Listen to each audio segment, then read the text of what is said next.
Hello, fellow wargamers and history buffs.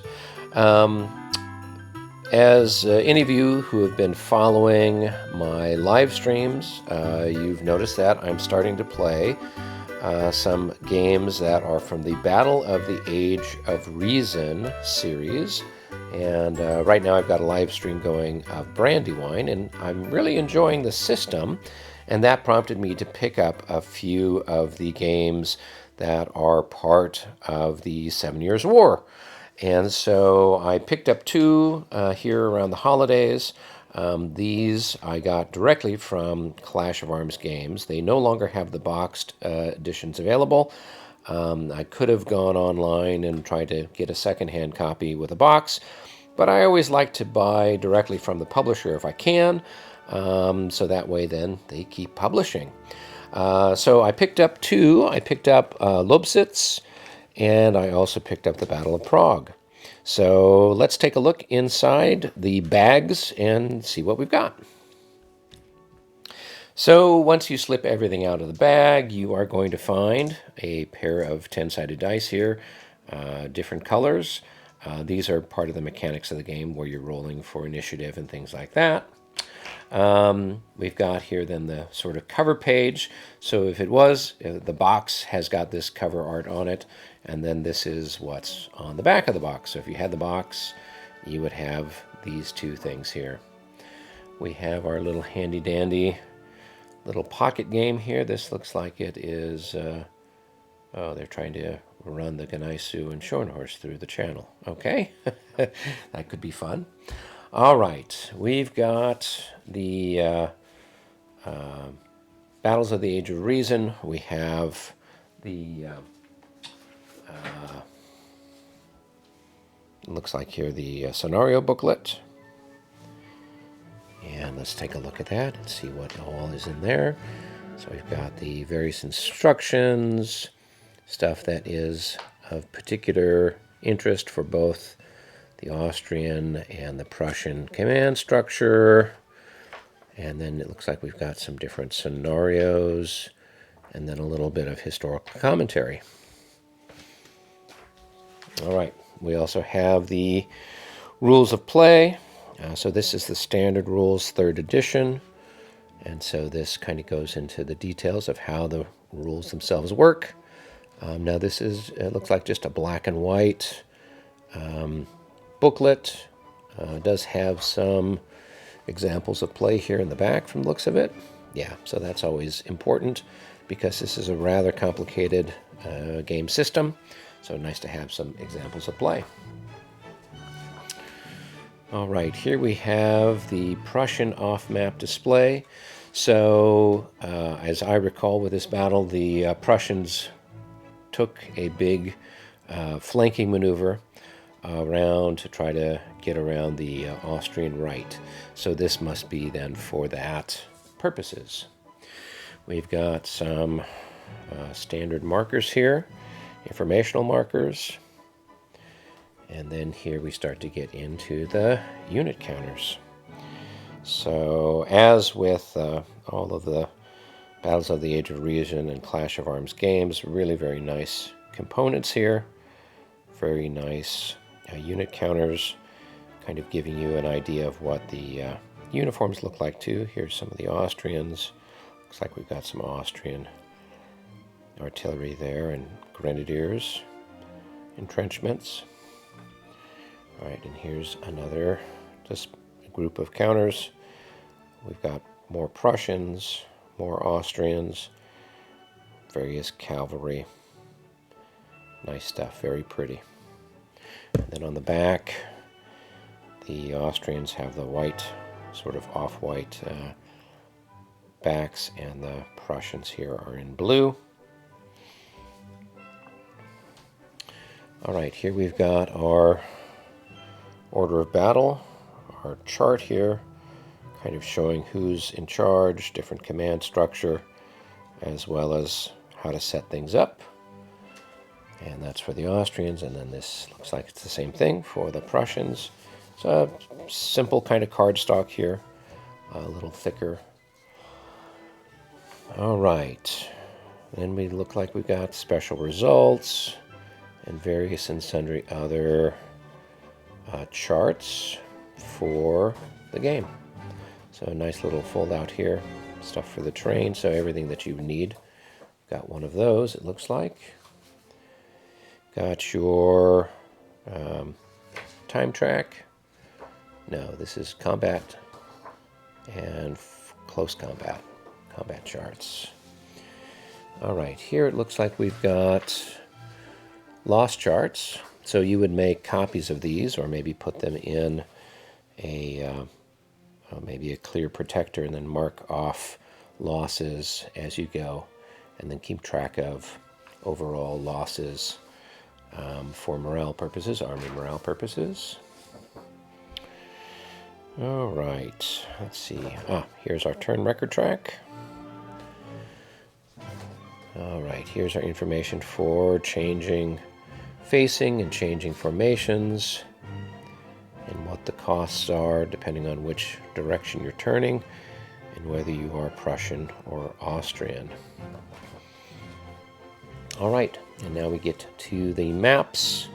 In addition to this, there's also an expansion for Lobositz, but I'll show that to you when we talk and look at the Lobositz. And we are looking at the map all put together here. It is 3 maps that make up the portion of the battlefield that saw the bulk of the action.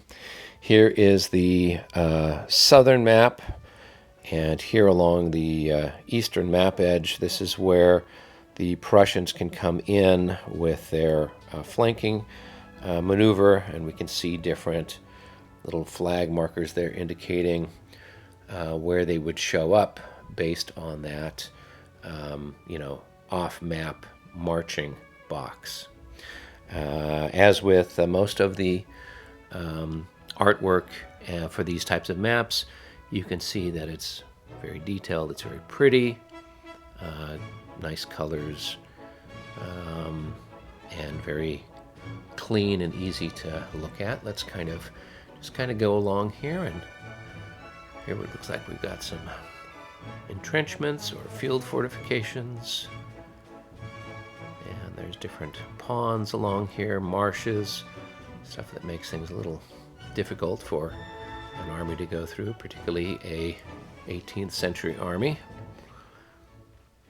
Here's the western part of the map there. You can see a little bit of the Moldau, and Prague itself is further to the west.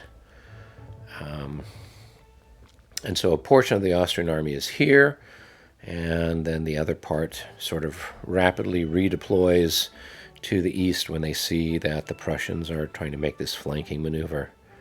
So very nice maps. There are some scenarios that I took a look at where you would just use, maybe these eastern maps, either the southern map or the northern part of the eastern map, for a few smaller scenarios. Or because they take place on just a small segment of the map, they can be folded to have a smaller footprint when you're playing. All right, we are looking here at the components for Lobositz. So once you get it out of the bag, once again, you will find 2 lovely 10-sided die for use in the game. You'll find the cover, and then what would have been on the back of the box if you'd gotten a boxed edition. Looks like we've got some of our informational cards, counters, kind of standard stuff here. And then we've got some information here. This is the close combat chart, fire combat chart, standard for the game. Looks like a little insert about another game in the series. Yeah, just a little advertising supplement there. All right, here we've got our formation changes, and it looks like terrain costs. All right, another little bit of advertising. This looks like it's for Against the Odds magazine. All right, and here's a little mini game for Against the Odds. All right, we've got the standard rules of play, 3rd edition. And here we have one sheet of counters. So we've got our Austrians, it looks like, and various Prussians. Yeah, it looks like the Austrians have a little bit more than the Prussians do. So not a very large engagement, all things considered. So here we have the special rules and scenario booklet, historical commentary. So just sort of standard black and white. Got information about special things, and then it looks like there's 1 scenario, 2 scenarios. Yep, 2 scenarios, and then historical commentary. And then in this part we've got, it looks like the charts for special results and other types of things. Oh, and here's our different maneuvers and the turn track, roster for losses for both sides, and then more historical commentary. All right, and then last but not least, we have a map. So let's crack that open and see what it looks like. And here is the map that comes with Lobositz. It's just a single map, and the Prussians are coming in here on the sort of western part of the map through this gap here between these 2 hills. There's vineyards on this side and sort of woods on the other, and they're starting to come out and deploy, and the Austrians were deployed here along a line there in front of the Lobositz village. And so with this particular map, we've got some different streams, different villages, and then we have some unusual terrain here with these vineyards, and then lots of slopes and hills, a couple of hills that are on either side of this gap that the Prussians deploy through. So this is the map that comes with Lobositz.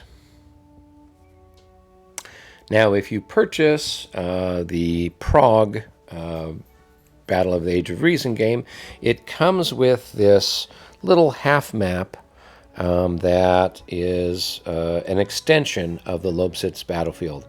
It goes a little bit further south. It adds maybe another half mile or so to the battlefield, and kind of deals with the section that's down there.